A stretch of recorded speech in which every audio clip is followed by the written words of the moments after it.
नमस्कार दोस्तों, चर्चा में आप सभी का स्वागत है। दोस्तों आज मेरे साथ चर्चा में चर्चा करने के लिए है भोजपुरी गायक वरुण केसरी उर्फ ओपी। तो आइए आज इनसे चर्चा में चर्चा करते हैं। नमस्कार वरुण भाई। नमस्ते, प्रणाम। और हमें जितना भी चर्चा के माध्यम से देख रहे हैं सभी दर्शकों को पाँव छू के प्रणाम करता हूँ। वरुण भाई कहाँ के रहने वाले हैं? मैं मुजफ्फरपुर डिस्ट्रिक्ट बिहार का रहने वाला हूँ, ग्राम बरुराज। और आपने कब से संगीत की शुरुआत की? मैंने फर्स्ट टाइम 2009 में एक मेरे मामा का लड़का है जो लिखते हैं, बहुत अच्छा राइटर है, तो उन्होंने जोर जबरदस्ती किया, मुझे मुजफ्फरपुर के एक स्टूडियो में ले गए। अच्छा। फिर ऐसे ही करके मैंने गाया, पैसे भी वहाँ पे दिए। और उस समय सीडी का ज़माना था, तो यूट्यूब पे चढ़े नहीं और सीडी बिकी भी नहीं। कितने साल पहले की बात है ये? तकरीबन मैं उस समय 9th या 10th में था, तो मुजफ्फरपुर में ही रहते थे, तो वही ले गए। फिर मैं 2012 के पहले की बात होगी जहाँ तक। जी 2009 या 10 की बात है। 9 या 10 की बात है। तो आप तब से संगीत वगैरह कर रहे हैं, गाने गा रहे हैं, या आपने भी हाल फिलहाल में स्टार्ट किया? नहीं, उस समय गा दिया, उन्होंने जोर जबरदस्ती किया कि आप अच्छा गाते हो। मैंने बोला ठीक है। उसके बाद पढ़ाई लिखाई भी करनी थी, तो पढ़ाई लिखाई भी करने लगे। फिर मेरे गांव में दशहरा में ड्रामा होता है, तो मैं अभिनय करता था, तो काफ़ी लोगों ने सराहा। उसके बाद एक भोजपुरी की फिल्म थी प्यार के रंग हजार, जिसमें विराज भट्ट थे और काजल लखवानी उस समय डेब्यू करी थी शायद, तो उसमें मैंने काम किया था, जो मुजफ्फरपुर के डिस्ट्रिक्ट में ही LS कॉलेज, जो काफ़ी पॉपुलर कॉलेज है, उसी में शूट हुई थी। तो मैंने विराज भैया का दोस्त का किरदार निभाया था, लेकिन किसी कारणवश फिल्म रिलीज नहीं हो पाई, जिसके डायरेक्टर ब्रजभूषण सर थे। अच्छा, वो सिनेमा थिएटर तक नहीं पहुंच पाई, इसलिए आपको लोग नहीं देख पाए। जी। आपने कहीं संगीत सीखा है? हाँ, अभी फिलहाल मैं 2014 से एक बिहार आइडल करके मेरे मुजफ्फरपुर डिस्ट्रिक्ट में एक शो आती है, उसमें मैंने पार्टिसिपेट किया। फिर मैं गाते गाते मैं टॉप 10 में तीसरा रैंक मेरा आया, तो काफ़ी हौसला बुलंद हुआ। और मैं उस समय हिंदी की होती है, लेकिन उसमें 1-2 गाने भोजपुरी थे, जो मैं भोजपुरी। आप हिंदी भी गाते हो, भोजपुरी भी गाते हो? जी, दोनों गाते हैं। अभी हाल फिलहाल में कोई आपका प्रोजेक्ट आया है? अचीव म्यूजिक से मेरा एक देवी गीत जो हिंदी है वो आया था, और एक भोजपुरी भी आया था। आपको याद है? एक आध दो लाइन सुनाना चाहेंगे? जरूर प्लीज। सजा दो घर को गुलशन सा, मेरी मैया जी आई है। सजा दो घर को गुलशन सा, मेरी मैया जी आई है। ये गाना जो बहुत अच्छा लोगों का रिस्पॉन्स आया है। और एक और गाना भोजपुरी का गाए थे, चला ये भौजी थावे नगरिया, माई दुअरिया पूजब चरनिया। ये भी गाना मैंने गाया था और काफ़ी अच्छा रिस्पॉन्स मिला अचीव म्यूजिक के। आपको क्या लगता है, भोजपुरी में जो शुरुआती दौर था उस समय ज़्यादा जल्दी सक्सेस आसान थी या आज के टाइम पे? उस समय काफ़ी कठिन था, क्योंकि सीडी का ज़माना था, और सीडी बहुत कम लोगों का बिकता था। जो पॉपुलर थे वही उसी लोगों का बिकता था। और अभी तो यूट्यूब का ज़माना है, एक क्लिक हुआ और क्रॉस हो जाते हैं मिलियन, तो पॉपुलर हो जाते हैं आदमी। सोशल मीडिया के कारण बहुत लोग हिट हुए हैं। लेकिन पहले बहुत कम सिंगर थे, आज के टाइम पे घर घर में सिंगर। पहले जो थे वो चीज़ थे, जो रियल सिंगर थे वही हिट होते थे। अब तो बेसुरा लोग भी हिट हो जा रहे हैं और अपने आप को स्टार लगा रहे हैं, तो वैसे लोग बहुत सारे हैं। आपके हिसाब से कैसा गाना आज के टाइम पे गाए सिंगर लोग तो हिट हो सकते हैं? अश्लीलता छोड़कर अच्छे गाएं और गीत से खेले। बहुत लोग बिना क्लासिकल सीखे आते। मैंने भी क्लासिकल का मतलब प्रभाकर प्रयागराज से मैं कर रहा हूँ। मेरा 5th ईयर कंप्लीट हुआ है, प्रभाकर अगले साल होने वाली है, लॉकडाउन के कारण नहीं हो पाई। तो क्लासिकल सीखने के बाद इंसान को पता चलता है कि गायकी होती क्या है, गाना कैसे चाहिए। और अश्लीलता ना गाए तो ज़्यादा बेटर है, क्योंकि वो पहचान जो होती है हमारे भोजपुरी इंडस्ट्री में, जैसे पवन भैया है, खेसारी भैया है, दिनेश भैया है, ये लोग जो गाते हैं, तो ये लोग गाते हैं तो लगता है कि दिल को छू गया। आलोक भैया, मोहन भैया, ये लोग गाते हैं। और अश्लील गाकर हिट होना बड़ी बात नहीं, हिट हो जाओगे, लेकिन वो रिस्पेक्ट जो होता है वो पब्लिक में नहीं मिल पाती और आदमी ज़्यादा दूर तक नहीं जा पाते हैं। नाम, वो हिट नहीं होता, आदमी बदनाम हो जाता है। जी, नाम होना बड़ी बात नहीं है, वो रिस्पेक्ट मिलना वो सबसे बड़ी बात है। आपके हिसाब से, जैसा कि आप बिहार से बिलोंग करते हैं और बिहार में अभी वोटिंग भी चल रही है विधानसभा, और मैं हमेशा कहता हूं कि हर इंसान को राजनीति में भी थोड़ी दिलचस्पी लेनी चाहिए, चाहे वो नेता हो नेता तो लेते ही हैं, चाहे वो अभिनेता, उसको दिलचस्पी लेनी चाहिए। आज के टाइम पे जो माहौल है, आपको क्या लगता है कि चुनाव कौन लड़ रहा है?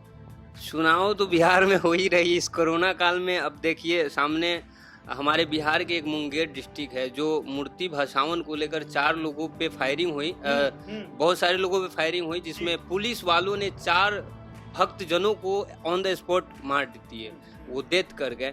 तो सरकार कोई रिस्पांस नहीं ले रही है अभी तक। और हमारे नीतीश कुमार जो मुख्यमंत्री थे 15 सालों से थे, और उनकी ही सरकार थी और अभी भी उन्हीं की कही जाएगी जब तक सरकार कोई नहीं बनती है। तो वो लोग रिस्पांस नहीं ले रहे हैं। तो सरकार चेंज होनी चाहिए मेरे समझ से, क्योंकि सब लोग ऊब चुके हैं एक ही सरकार 15 साल से, और कोई अच्छा नहीं हो पा रहा है, कोई तरक्की नहीं हो पा रही है।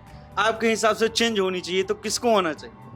अब दौर में तो 2 ही अभी दिख रहे हैं, एक तो नीतीश बाबू हैं और तेजस्वी भैया हैं। तो दोनों में से कोई एक ही बनेंगे। लेकिन आपको लगता है कि नीतीश कुमार से अच्छा तेजस्वी यादव सरकार चला सकते हैं? यूथ है, तेजस्वी भैया यूथ है और यंग यूथ क्या बिना एक्सपीरियंस के चल सकता है? नहीं, उनके पिताजी तकरीबन 15 साल से थे, उनकी माँ भी थी उस दरमियान में।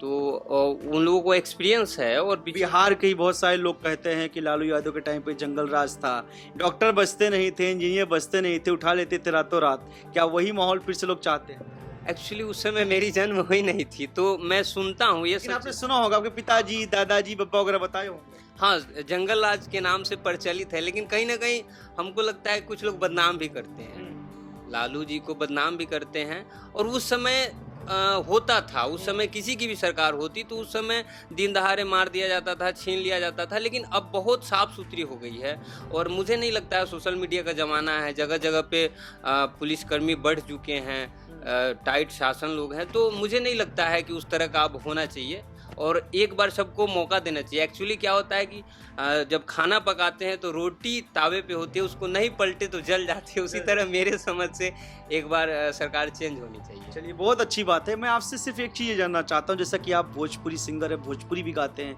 हिंदी भी गाते हैं, आप प्रभाकर कर रहे हैं, आप म्यूजिक सीख रहे हैं, बहुत अच्छी बात है, क्योंकि आपको चांस तो 2009-10 में ही मिला, आप आगे गाना गा सकते थे, लेकिन आपने सोचा होगा कि सीखूंगा तो अच्छा गाऊंगा। भी गा रहे हैं, आपको अच्छी म्यूजिक भी सपोर्ट करिए, आप अच्छी म्यूजिक से गाने आपके आए हैं और पब्लिक का अच्छा रिस्पांस मिला है। ये जो भोजपुरी के कुछ स्टार लोग हैं, कथाकथित स्टार, कभी बीजेपी का प्रचार करते हैं, कभी आरजेडी का प्रचार करते हैं, कभी पप्पू यादव जी के साथ हाथ मिलाते हैं।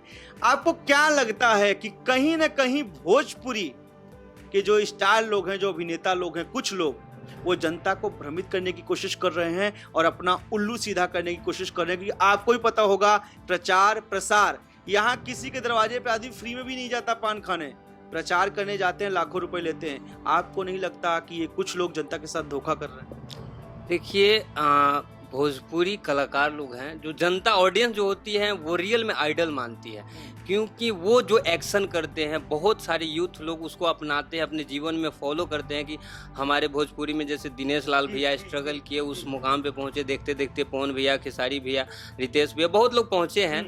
तो कलाकार, मेरे समझ से कलाकार एक पानी की तरह होता है, जिस बर्तन में रखे उसका आकार ले लेता है। लेकिन कुछ लोग बीजेपी का सपोर्ट करते हैं, उसी में कुछ लोग आरजेडी का सपोर्ट करते हैं। तो ये उन लोगों की अपनी अपनी थिंकिंग। कलाकार का क्या मतलब है? बिन पेंदी का लोटा, किधर भी सिटक जाओ। कलाकार का क्या मतलब है? मतलब कि जो जनता आपको स्टार बना रही है, आप कहते हैं कलाकार की कोई जात नहीं होती है, कलाकार की कोई जात नहीं होती, इसका मतलब वो किसी की जात में भी कहीं भी उठक बैठक कर लेगा। कलाकार का भी तो एक संयम होना चाहिए, एक आत्मा होनी चाहिए कि ये सही है, ये गलत है, कि वो गलत के साथ भी बैठेगा, मतलब कि किसी से बुराई नहीं लेगा और पब्लिक को गुमराह करेगा। देखिए, पहले जो कलाकार थे वो रियल कलाकार थे, वो लोग राजनीतिक से कोसों दूर रहते थे, और उन लोगों को मतलब नहीं होती थी कि मुझे राजनीतिक में जाना है या ये करना है। उन लोगों की जीवन ही एक कला होती थी। लेकिन अब क्या हो चुका है, थोड़ा सा स्टारडम मिलेगी, विधायक सांसद का टिकट लेना है, लड़ जाना है, कुछ दिनों बाद एमपी बनने के बाद मुख्यमंत्री का दावेदार बनना है। नहीं, टिकट ले लो, सांसद बन जाओ, विधायक बन जाओ, राज्यसभा लोकसभा में पहुंच जाओ, ठीक है। रवि किशन जी अगर प्रचार करते हैं तो गलत नहीं है, बिकॉज वो सांसद हैं गोरखपुर से। मनोज तिवारी जी करते हैं, कोई दिक्कत नहीं है। निरहुआ जी करते हैं, कोई दिक्कत नहीं है। पवन सिंह करते हैं, कोई दिक्कत नहीं। क्यों? वो लोग ऑलरेडी नेता बन चुके हैं, मेंबर बन चुके हैं बीजेपी। लेकिन जो किसी का मेंबर ही नहीं है, पैसे लेके लोग प्रचार कर रहे हैं, मेरा कहना उनके लिए है। हाँ, पैसे लेके भी कर रहे हैं, बहुत लोग रोड शो कर रहे हैं। जैसे मैं हाल ही में खेसारी भैया एक आरजेडी के जो अच्छा, आप कोरोना काल में थे, बाहर निकलते थे, पुलिस आपको परेशान करती थी, परेशान मतलब मारती थी, नहीं मारती? बहुत ज्यादा टॉर्चर होती थी। अभी क्या कोरोना बिहार से चला गया है जो लाखों की भीड़ निकल रही है? आज ही की डेट में, आज 28 तारीख है, मेरे ग्राम में माननीय प्रधानमंत्री नरेंद्र मोदी जी आए हुए हैं। वहाँ पे आई थिंक 5 लाख ऑडियंस होंगे। मैंने लाइव देखा थोड़ी देर पहले, तो तकरीबन 5 लाख लोग होंगे। उन लोगों के लिए ये डिस्टेंसिंग नहीं ना है, वो सब जनता पे लागू होती है। ये सब सरकार जो नियम बनाते हैं, जो कानून बनाते हैं, उनके लिए लागू होती ही नहीं है। आपने बहुत सही कही, और मैं भी, जो व्यूअर मेरे देख रहे हैं, मैं ये कहना चाहता हूं कि जब कोरोना के टाइम पे आप दवाई के लिए, आप खाने के लिए, आप खेती बाड़ी के लिए, किसी भी इमरजेंसी सेवा के लिए भी निकलते थे तो प्रशासन आपके ऊपर रोकता था, कहाँ जा रहे हो, क्या कर रहे हो। आज लाखों की भीड़ इकट्ठा कर रहे हो तो इससे क्या कोरोना नहीं फैलेगा? मैं आप लोगों से अपील करना चाहता हूं कि अब आप लोग डिस्टेंस बनाओ, आप लोग रैली में भाग ही मत लो। क्यों भाग ले रहे हो? क्या अभी कोरोना नहीं होगा? क्या अभी सरकार आपको 5 लाख 10 लाख रुपए देगी, कोरोना का इलाज कराएगी? देखिए, मैं एक ही चीज जानता हूं, अगर जनता सही हो जाए तो जनार्दन अपने आप सही हो जाता है। जनता हमारी, अब मैं क्या कहूं, बहुत भोली और बहुत मासूम है। उसको ऐसे चलाते हैं तो ऐसे चल देती है, और यही राजनेता कई वर्षों से करते आ रहे हैं और यही करेंगे। खैर, ये तो राजनीति की बात है, लेकिन मैं चाहता हूं, अब मेरा कोशिश है कि थोड़ी थोड़ी राजनीति की बात भी चर्चा के माध्यम से जाए ताकि जनता जागरूक हो। जैसा कि आप क्लासिकल सीख भी रहे हैं और आपको अच्छी म्यूजिक की समझ है, कोई एक आध हिंदी गाना जो आपको याद हो, आपके दिल के बहुत करीब हो, जो दर्शकों को सुनाना चाहें। मैं एक जो अमर प्रेम फिल्म का गाना है जिसमें राजेश खन्ना जी अभिनय किए हुए हैं, वो मैं जब सुनता हूँ उस गीत को, किशोर दा ने गाए हैं, तो मुझे बहुत ही प्रेरणा मिलती है। आई थिंक वो मेरा आइडल सॉन्ग है, तो मैं थोड़ा सा गुनगुनाना चाहूँगा। कुछ तो लोग कहेंगे, लोगों का काम है कहना, छोड़ो बेकार की बातों में कहीं बीत न जाए रहना। कुछ तो लोग कहेंगे, लोगों का काम है कहना। इसके अंतरा की लाइन काफी खूबसूरत है। कुछ रीत जगत की ऐसी है, हर एक सुबह की शाम हुई। कुछ रीत जगत की ऐसी है, हर एक सुबह की शाम हुई। तू कौन है, तेरा नाम है क्या? सीता भी यहाँ बदनाम हुई। फिर क्यों संसार की बातों से तेरे भीग गए दो नैना।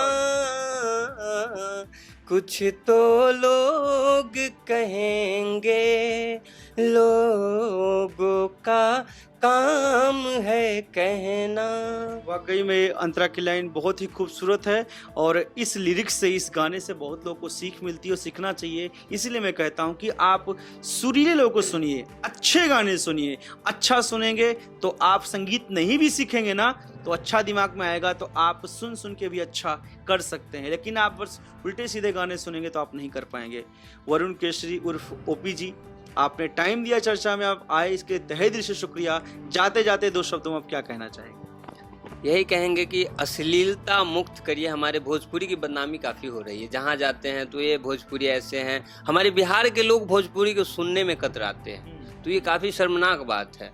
और ये हम ही लोग करते हैं, ऐसी बात नहीं है। इसमें मेरी भी दोष है, बड़े बड़े स्टार लोगों की भी दोष है, क्योंकि सब लोग गलत गा के घुस गए और आज सफाई देते हैं। तो आप ही लोगों की गलती के कारण सब गलत कर रहे हैं। तो मैं हाथ जोड़कर रिक्वेस्ट करता हूँ उन सभी कलाकारों से, जितने भी मेरे भाई हैं, सबसे मैं रिक्वेस्ट करता हूँ कि अश्लील मुक्त गाएं, अच्छा गाएं, ताकि समाज में अच्छा मैसेज पहुँचे। जगह जगह पे गंदा गाना सुनकर गंदा नियत होते जा रहा है। और जहाँ देखते हैं, मेरे समझ से हर रोज बलात्कार होती है। तो ये सब कहीं ना कहीं इसका भी जोड़ है। दिन रात घटनाएं आ रही, कभी हाथरस आती है, कभी हैदराबाद हमारी बहन आती है, कभी यहाँ पर निर्भया आती है, हर जगह। और ये तो हाईलाइट मामले, इसमें पता चलता है।